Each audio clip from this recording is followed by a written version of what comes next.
Маргарита Агашина. Стихи о моем солдате. Когда чеканный шаг равняя, идут солдаты на парад, я замираю, вспоминая, что был на свете мой солдат. Война и враг под Сталинградом, нету писем от отца, а я стою себе солдатом у заснеженного крыльца. Ни о любви, ни о разлуке не говорю я ничего, и только молча грею руки в трехпалых варежках его.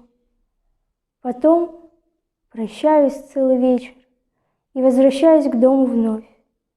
И первый снег летит навстречу, совсем как первая любовь.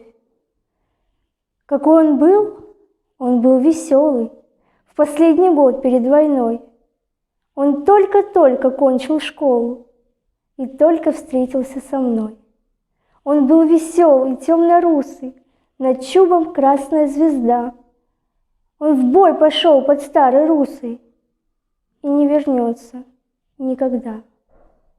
Но все равно по переулкам и возле дома моего идут солдаты шагом гулким, и все похожи на него.